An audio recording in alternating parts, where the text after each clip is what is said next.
ہم نے آنکھوں سے دیکھا نہیں ہے مگر ہم نے آنکھوں سے دیکھا نہیں ہے مگر ان کی تصویر سینے میں موجود ہے. بچے بیٹھو. والدین کو اپنی جنت بنا لو، ماں باپ کو اپنی جنت بنا لو، ان کی دعا لے لو. میرے نبی نے فرمایا کاش میری ماں زندہ ہوتی. ماں کا خاص طور پر منشن کیا. میری ماں کیوں کہ باپ کو تو دیکھا ہی نہیں اور ماں کو دیکھا ہے 6 سال. میری ماں زندہ ہوتی اور میں عشاء کی نماز کے مصلی پہ کھڑا ہوتا اور میرے گھر سے میری ماں کہتی محمد، تو میں ماں کے لیے نماز توڑ دیتا. میرا نبی کہہ رہا ہے. اور جب آپ حج پہ تشریف لے گئے اور ابوا کے میدان سے گزرے جہاں میرے نبی کی والدہ کا انتقال ہوا تھا، اس بات کو 57 سال گزر چکے ہیں. 6 برس کی عمر میں مدینہ سے نکلے 3 افراد، میرے نبی کی ماں، میرے نبی کے والد کی باندی ایمن، وہ بھی ماں ہیں، انہوں نے بھی دودھ پلایا تھا میرے نبی کو. 2 مائیں ہیں، ایک دودھ پلانے والی، ایک پیدا کرنے والی، اور ایک میرے نبی ہیں. جب ابوا کے پہاڑوں میں پہنچے تو اچانک ہارٹ اٹیک سے حضرت آمنہ 25 سال کی عمر میں انتقال فرما گئی. اور میرے نبی نے اتنا اس کا غم لیا. 6 سال کا بچہ. میں سن 2000 میں وہاں گیا تھا، میرے آنسو نہیں رکنے کو آ رہے تھے کہ کہاں میرے نبی کی ماں کو اللہ نے اٹھایا. نہ کوئی آسرا، نہ کوئی سہارا، نہ کوئی رشتہ، نہ کوئی جھولی، نہ کوئی چھاؤں. ایسے تنہا یتیم کر لی. جب ان کو پتھروں میں دبا کے نیچے اترے، ایمن کو سے ہاتھ چھڑا کر بھاگے اور اوپر پہاڑی پہ چڑھ گئے. جب ایمن پیچھے گئیں تو ایمن نے کیا دیکھا کہ ابوا کے پہاڑ بھی رو رہے ہوں گے. آپ ماں کی قبر کو چمٹ کے ایسے اوپر لیٹے ہوئے تھے، قبر کو پکڑا ہوا تھا، اوپر لیٹے ہوئے تھے. جب ایمن قریب آئیں تو سنا آپ کہہ رہے تھے اماں جی آپ کو تو پتا تھا آپ کے سوا میرا کوئی نہ تھا، اب مجھے چھوڑ کے کہاں چلی گئی، کیوں چلی گئی. 6 سال کا بچہ پہلی موت دیکھ رہا ہے تو ان کو سمجھ میں نہیں آ رہا کہ میری ماں کے ساتھ ہوا کیا ہے. ایمن نے اٹھانا چاہا، آپ نے اٹھنے سے انکار کر دیا. اس صدمے کو سینے میں لیے ہوئے 57 سال کے بعد، 7ویں دن بندہ رو نہیں سکتا، رونا نہیں چاہے تو رونا نہیں آمدا. 57 سال کے بعد آپ اس وادی سے گزرے، اپنے اونٹنی کو ماں کی قبر کی طرف موڑ دیا اور ان پلرز کو 3 گنا کرو تو وہ پہاڑ بنتا ہے. چھوٹی پہاڑی تھی. اونٹنی کو نیچے بٹھایا، اوپر پہاڑ پر گئے اور یہ مجھے دیکھو. یوں آپ نے گھٹنے کھڑے کیے ماں کی قبر کے سرانے اور یہ ہاتھ یہاں رکھے اور پھر سر دیا اپنے گھٹنوں میں یوں. پھر رونا شروع کیا. اتنا روئے. اپریل کا مہینہ تھا، دھوپ سر پہ پڑ رہی تھی. ہم تو ٹھنڈی دھوپ میں بیٹھے، شدید دھوپ میں بیٹھے تھے. اور اس کنڈیشن میں یہ بچوں کا سٹائل ہوتا ہے، جب لمبا رونا ہو تو وہ یوں بیٹھتے ہیں سر اندر دے کر. اتنا روئے کہ آپ کی داڑھی ساری آنسوں سے بھر گئی، سینہ تر ہو گیا، احرام تر ہو گیا اور کئی گھنٹے بیٹھ کے روتے رہے. 2 جہان کے سردار ہو کر تمنا کر رہے ہیں کاش اماں تو زندہ ہوتی تو مجھے کہتی محمد میں تیرے لیے نماز توڑ دیتا. اور میرے نبی نے یہ بچیاں غور سے سنو، میرے نبی سے پوچھا گیا یا رسول اللہ قیامت کب آئے گی؟ آپ نے فرمایا یہ تو اللہ کو پتا ہے. نے کہا یا رسول اللہ کوئی نشانی بتا دی. آپ نے فرمایا جب بچیاں ماؤں کو ذلیل کریں گی تو قیامت آ جائے گی. جب بیٹیاں ماؤں کے ساتھ بدتمیزی کریں گی اور ماؤں کو ذلیل کریں گی تو قیامت آ جائے گی. ایک ماں بیٹی کو میں بھول نہیں سکتا. ماں کے موٹے موٹے آنسو گر رہے تھے اور بیٹی ماں سے کہہ رہی تھی بھوک نہیں، ہماری اپنی پنجابی زبان بھوک نہیں. یہ تو ہم نوکر کو کہتے ہوئے ڈرتے ہیں، وہ ماں سے کہہ رہی تھی بھوک نہیں، یعنی بکواس نہ کر. رو کے چپ، صرف آنسو اس کے گر رہے تھے ایسے. شاید وہ یاد کر رہی تھی کہ 9 مہینے کیسے اس کو میں نے پیٹ میں پالا. جنتے ہوئے کتنی تکلیفوں سے گزری اور اس کو دودھ پلاتے ہوئے کتنی راتیں میں نے کاٹ کاٹ کے گزاری اور اس کے پیشاب دھوتے ہوئے کتنی دفعہ میں سردی میں ٹھٹھری اور آج یہ مجھے کہہ رہی ہے بھوک نہیں۔ اس لیے میرے نبی نے فرمایا جس نے ماں باپ کو دکھ دیا، سنو غور سے بچوں سارے سنو، جس نے ماں باپ کو دکھ دیا اس پہ اللہ کی لعنت، اس پہ فرشتوں کی لعنت، اس پہ زمین آسمان کی لعنت، نہ ان کی نماز قبول ہے، نہ روزہ قبول ہے، نہ صدقہ قبول ہے۔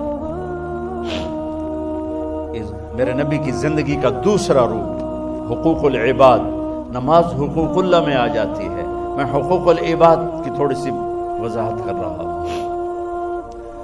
ماں باپ زندہ ہیں تو دعا لے لو۔ والدین سے کہتا ہوں بچوں کو عزت دو، جہاں اولاد ماں باپ کے حقوق ہیں وہاں اولاد کے حقوق ہیں، اولاد کو عزت دو، اولاد کو عزت دو، اولاد کو عزت دو۔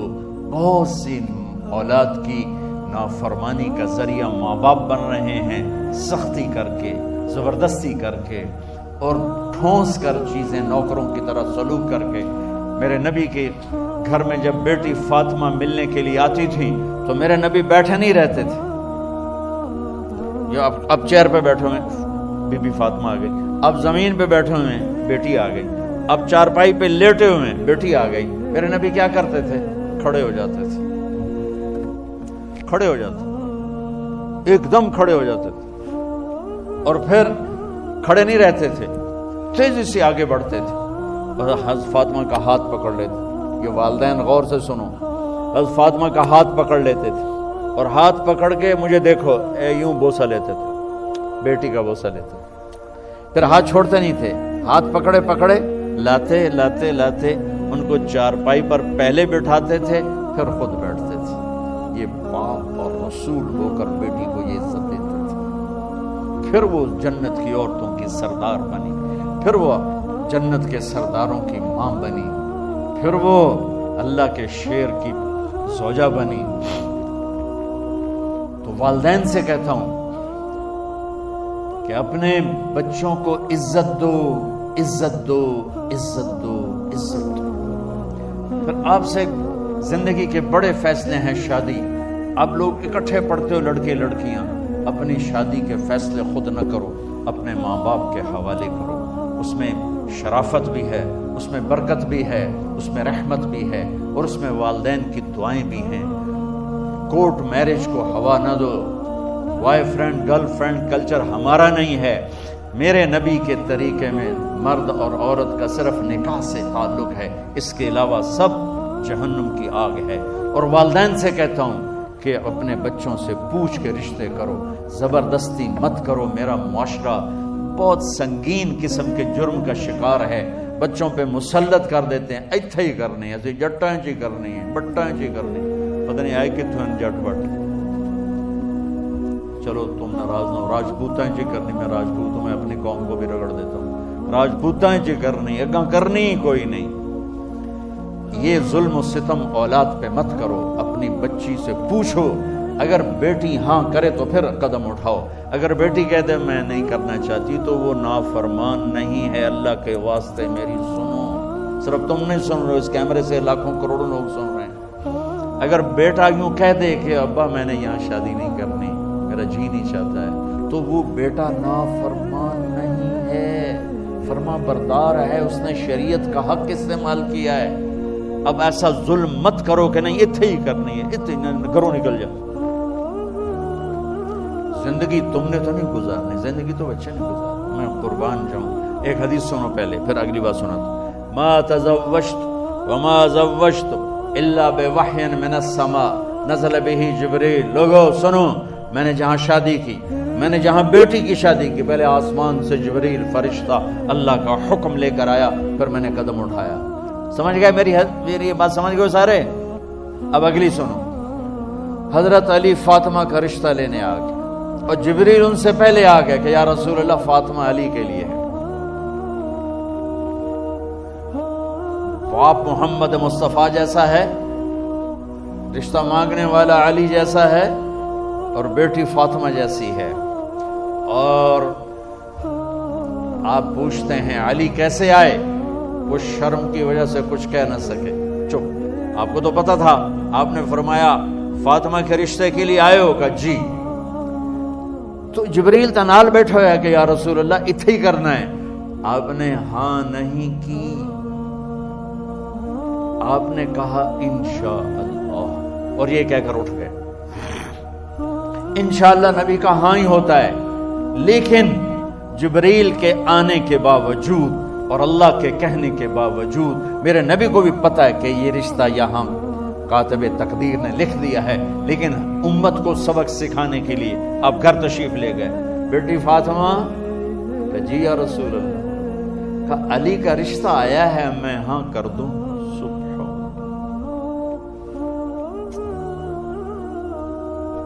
اپنے دیہاتی بچیوں پہ مجھے رونا آ گیا کہ جنہیں پتہ ہی نہیں ہوتا سانو کہیں دے نال بندے پہ جانور ہے یا انسان ہے۔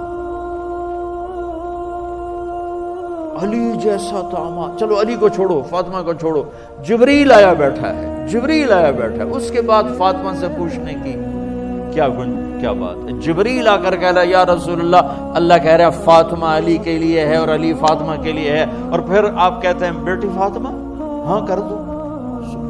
ہماری تو آج کی بیٹیاں انکار نہیں کرتی، چپ کر کے گاں ماش طرح بن چھڑ دن کے لینا۔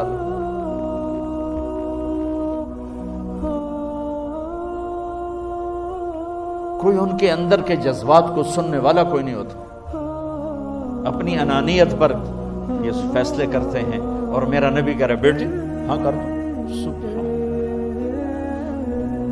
آپ کا کیا خیال ہے فاطمہ نے انکار کرنا تھا؟ یہ بیٹیاں نہیں انکار کرتی تو فاطمہ نے کہاں کرنا تھا؟ لیکن یہ سبق دینا تھا ان والدین کو جو نادانی میں نادانی کے فیصلے کر کے اولاد کو ہمیشہ ایک ٹھنڈی آگ میں دھکا دے دیتے ہیں۔ حضرت فاطمہ رضی اللہ تعالیٰ عنہا نے جب ہاں کی، پھر آپ باہر نکلے۔ اچھا مزے کا واقعہ ہو، حضرت علی اٹھ کے باہر نکلے تو صحابہ باہر کھڑے انتظار کر رہے تھے کہ کیا ہوا۔ حضرت علی کو بھیجنے والے تھے عبد الرحمن بن عوف۔ پہلے ابو بکر گئے تو آپ نے انکار کر دیا، عمر گئے رشتہ مانگا، آپ نے انکار کر دیا۔ عبد الرحمن بن عوف نے علی سے کہا آپ جائیں، آپ کا رشتہ رد نہیں ہوگا۔ کہنے لگے میرا تو ذاتی گھر بھی کوئی نہیں، مجھے کہاں سے رشتہ ملے گا، میں تو بالکل غریب ہوں۔ کہ نہیں تم جاؤ۔ تو واپس آتے انہوں نے عبد الرحمن بن عوف پہ چڑھائی کر دی، ویکھیا ہے نا تو میں نو گلے آئی، انکار ہو گیا۔ تو صحابہ نے پوچھا کیا ہوا؟ کہا کچھ کہا ہی نہیں، چپ کر کے اٹھ گئے۔ تو عبد الرحمن بن عوف کہنے لگے کچھ بولے صحیح، کہ بس اتنا کہا انشاءاللہ کا تو مبارک ہو، نبی کا انشاءاللہ ہاں ہوتا ہے۔ اچھا تو اتنے میں آپ باہر تشریف لے، کہا علی جی لو بلاؤ، لوگوں کو بلاؤ۔ ساری مسجد بھر گئی، آپ کی ساری مسجد فل ہو گئی۔ آپ ممبر پہ کھڑے ہوئے علی کو سامنے بٹھایا، کہ لوگو یہ جبریل میرے پاس اللہ کا پیغام لائے ہیں کہ میں فاطمہ بنت محمد کا نکاح علی کے بن ابی طالب کے ساتھ کر دوں۔ پھر آپ نے خطبہ پڑھا اور کہا کہ علی میں نے فاطمہ بنت محمد کو 400 درہم مہر کے عوض تیرے نکاح میں دیا، تو نے قبول کیا؟ حضرت علی نے زور سے نعرہ لگایا میں نے قبول کیا، اور سجدے میں چلے گئے، اللہ کا شکر کا سجدہ ادا کیا۔